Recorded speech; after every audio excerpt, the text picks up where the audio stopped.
preach a lot on marriage, and you're trying to bring marriage back. And mostly my main audience is mostly millennials, and just research shows that just getting married later in life, definitely like around 30 or something like that. But you got married pretty young. So what would you say are some of like the benefits and even some of the drawbacks of being married so young? And what would you say are some of the benefits and drawbacks of getting married a little bit later in life? There's a benefit to both.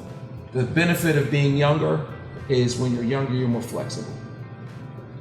So you're more open, and it's easier. And true strength is seen in flexibility, and the more malleable you are, and the more open you are to change and flexibility, the better a chance you have of actually doing marriage long term. The negative of being young is maybe you don't know who you are. And especially guys, because I think that Eve is the answer to Adam's problem. And most guys choose a woman before they know what their problem is. Okay? So if a woman's trying to give you answers that you already have, she becomes a nag.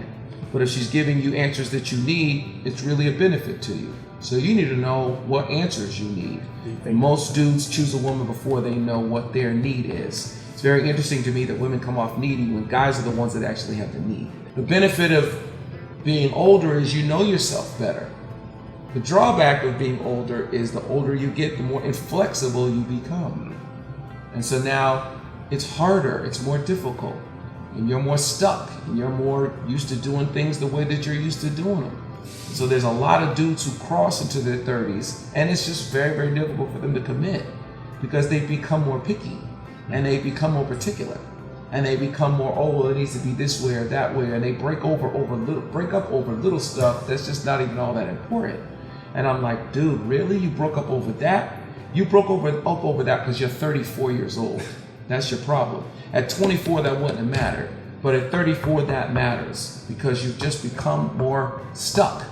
And for women, it's even worse because a woman who's 34, who's been single this whole time, really thinks she's in charge. And if she's going to be with a real dude, she's not going to be in charge. And if a dude lets her be in charge, it's going to get old, and she's not going to want to be in charge because a woman in charge ends up being your mother, and nobody sleeps with their mother. So for a woman, it becomes an even more scary thing. I would be with a woman who had at least been in a relationship with a guy, maybe was divorced, and the dude is gone or dead, than to be with a woman who's never been in never. So you're 37 years old and you somehow managed never to really even be with a dude forever. That means that you're used to living in a woman's world, and a woman's world is very different from a guy's world. A guy's world is a harsh place. Do you think that vision helps with that flexibility? Because one thing like I've noticed a lot is that when you're thinking of something greater, sometimes some of those little small things don't really bother you as much, even the older that you do get. So do you feel as though, like, even with men and women, like, just thinking bigger? I don't know about that. I mean, because I think that a lot of times there are guys especially, that are focused on the bigger picture. And sometimes if you're overly focused on the bigger picture, then you can miss some of the details of what it takes to really have a relationship that's actually intimate and real. So it's almost like, again, guys are 35 and they're picking a chick because they think the chick's gonna fit into their world view, but not realizing that there's a lot of details around it that are bigger than that. I think the vision of it is important, but I also think that if you're not careful, then you can gloss over some of the details in your quest for a vision. I'm just finished recently, kind of counseling a couple where, they kind of got married later. The dude's 34, 35 years old. And part of his challenge right now is that it's almost like he married her to fit into this particular mold, and she isn't fully convinced that he loves her yet. And it's going to take some time.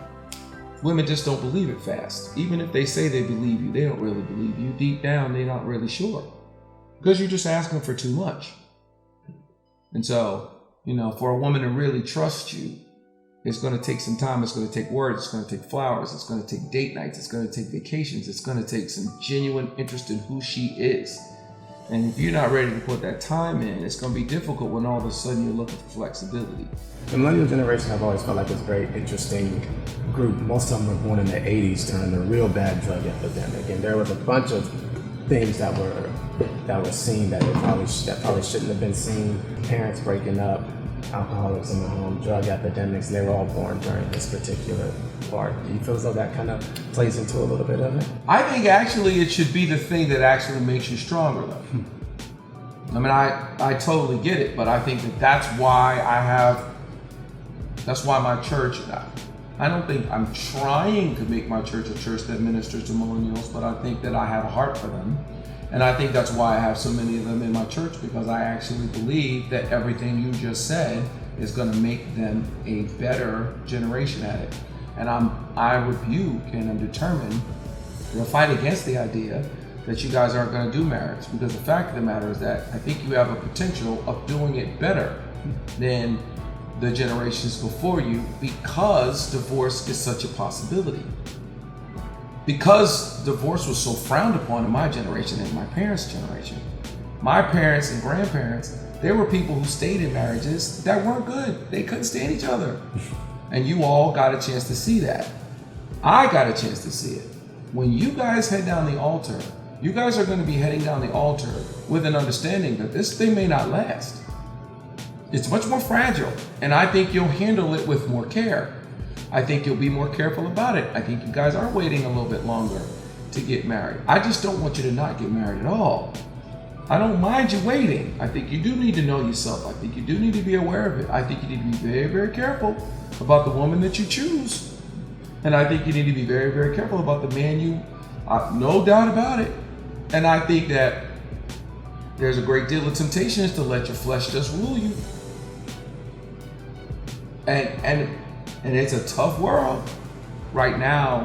A part of the reason why there is so much statistics on and why at World Overcomers, not even me necessarily, but at World Overcomers, we do the stuff of marriage and family is because right now America is concerned about how you guys aren't trying to get married, how millennials don't want to get married, because America is built for married couples to be stronger financially. America's built for families to be stronger financially than individual people. It's why the homosexuals have fought so hard for marriage rights.